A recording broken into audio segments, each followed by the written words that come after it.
This is the shocking case of Priya, a young bride from Uttar Pradesh, whose life was brutally cut short after her husband Rajesh discovered she was pregnant with her ex-boyfriend Ankit's child. What unfolded inside their home shocked an entire town and became one of the most talked about true crime cases in the region. If you want to hear more stories like this, make sure to support this channel, hit the like button, subscribe, and stay active so you never miss a case like this. Priya's life looked ordinary to anyone watching from the outside, but beneath the surface, everything was far more complicated. She was the youngest daughter of a modest middle-class family in a small town in Uttar Pradesh. Her parents adored her and had worked hard to arrange a respectable marriage for her. The man they chose, Rajesh, was a 28-year-old shop owner from a good family, known for being hard-working and responsible. The wedding was arranged quickly, as is common in many parts of India, and there was little time for Priya to think about what she was leaving behind. But as the wedding date approached, Priya carried a secret that weighed on her every day. She was pregnant, and the father was not her soon-to-be husband. Before the marriage talks had even started, Priya had been in a serious relationship with a young man named Ankit. They had met during college and had fallen deeply in love, sharing dreams of building a life together.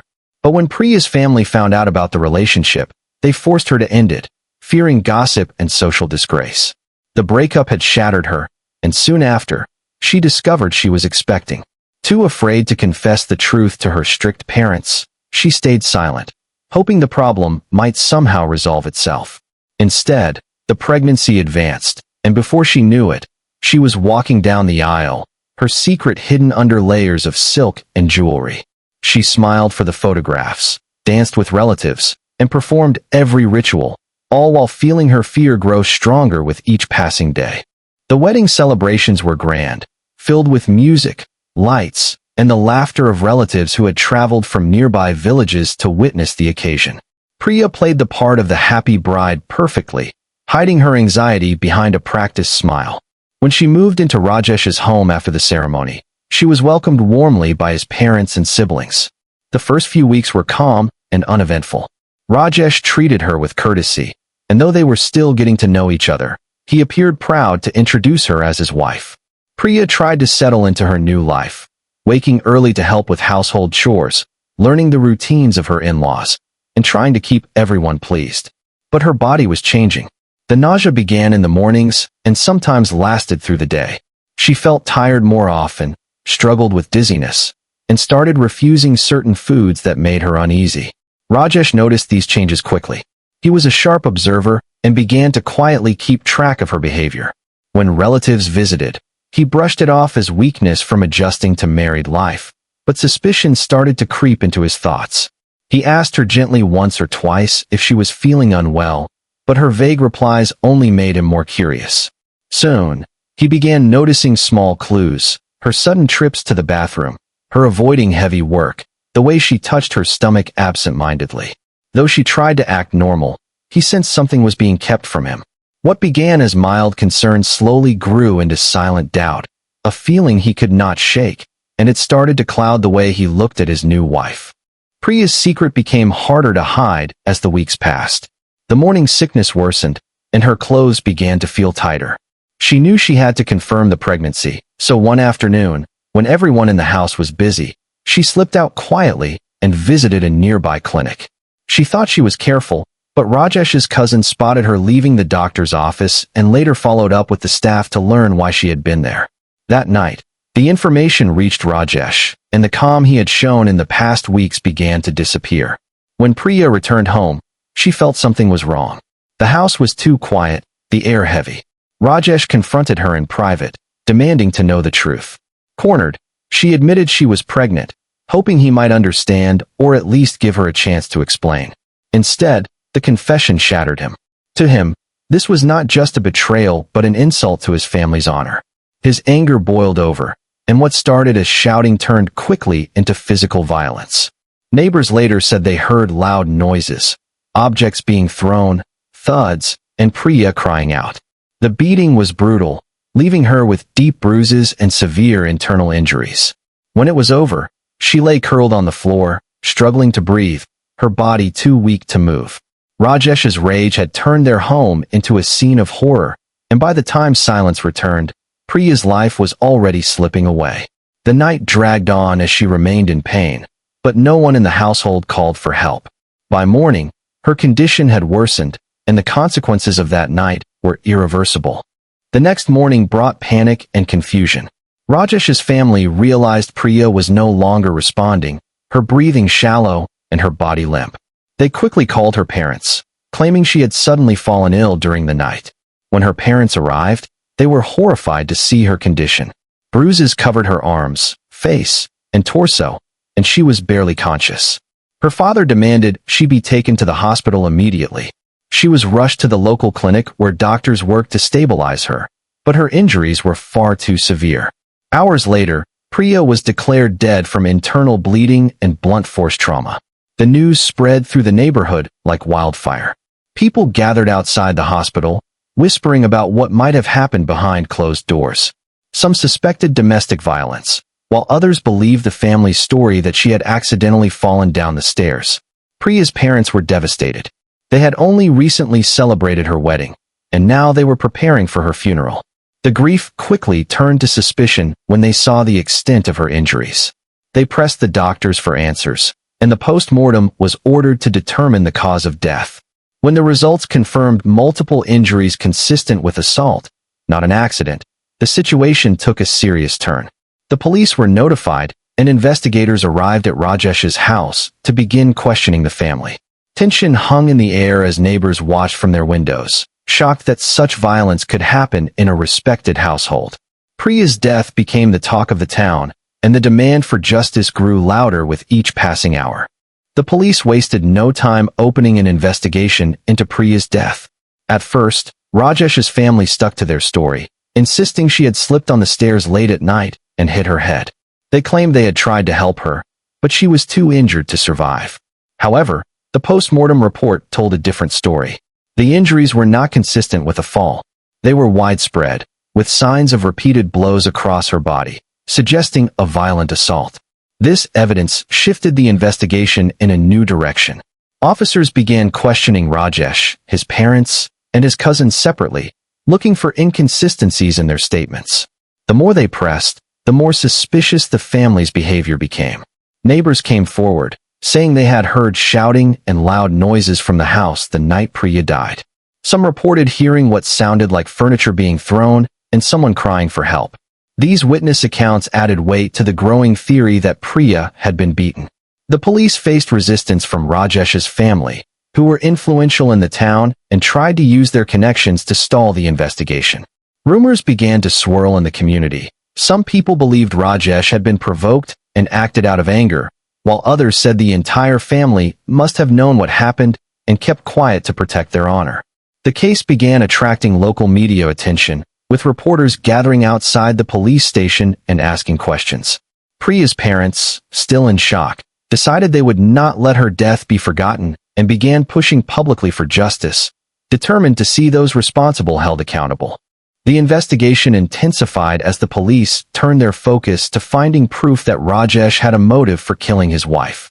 Priya's phone was seized and examined carefully. Investigators discovered a series of messages between Priya and Ankit, her ex-boyfriend, sent just weeks before the wedding. The conversations revealed her anxiety about the pregnancy and her fear of telling her family.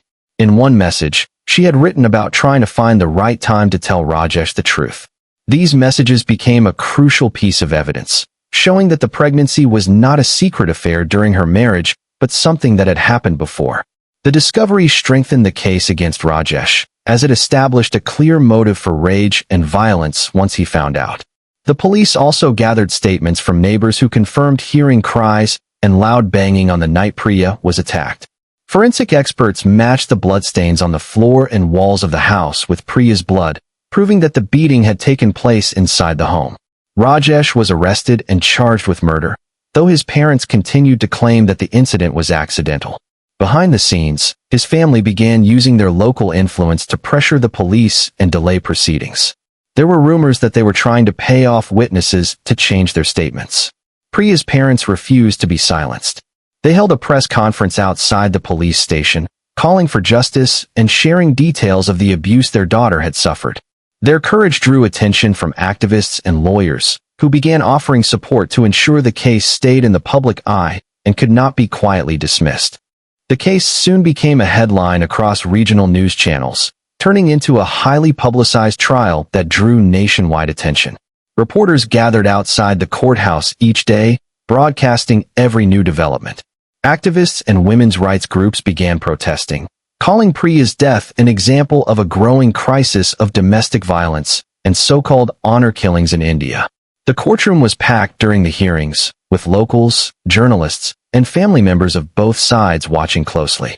Rajesh's legal team tried to argue that he had acted in a moment of uncontrollable emotional distress after learning about Priya's pregnancy, framing it as a crime of passion rather than premeditated murder. They pushed for leniency, claiming his mental state should be taken into account.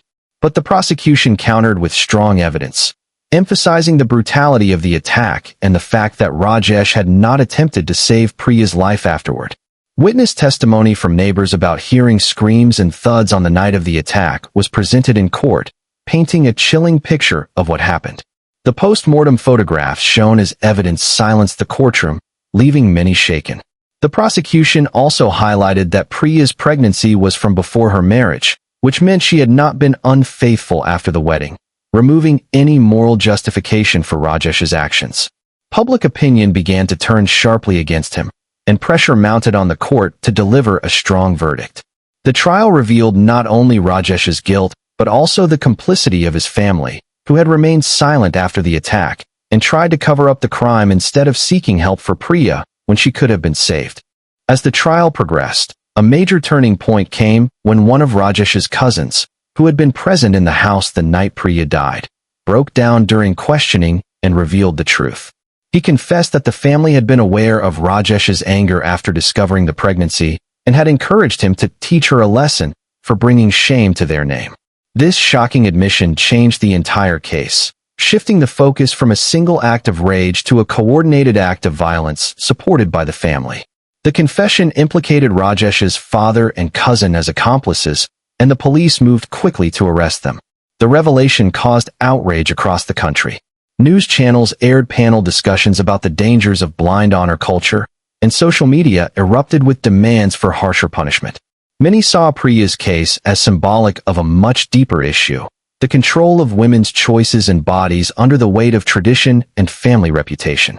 Women's rights organizations staged protests outside the courthouse holding candles and placards with Priya's name, turning her into a face for justice. Inside the courtroom, the atmosphere grew tense as the defense struggled to counter the cousin's testimony, which was backed by forensic evidence and phone records showing calls between family members in the hours before the attack. The prosecution argued that this was not a momentary lapse of control, but a deliberate decision to punish Priya.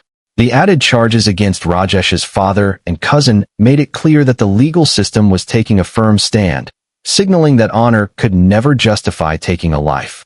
When the final day of the trial arrived, the courthouse was packed with reporters, activists, and locals waiting for the verdict. The judge read the decision slowly, carefully laying out the findings of the case. Rajesh was convicted of murder and sentenced to life imprisonment, with no chance of early release for at least 20 years.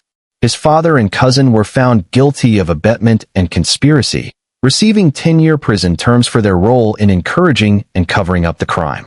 The verdict brought a wave of relief to Priya's parents, who had fought tirelessly for justice despite facing threats and pressure to withdraw the case. They stood outside the court, tears in their eyes, telling reporters they hoped no other daughter would meet the same fate.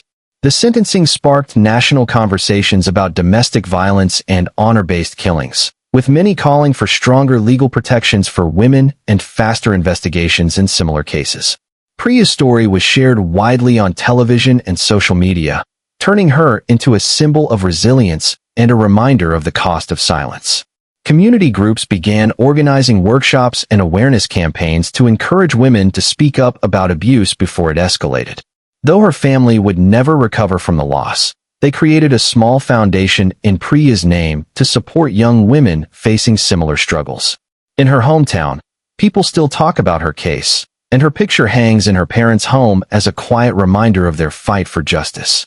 The The tragedy became one of the most significant true crime cases in the region, leaving a lasting mark on everyone who followed it.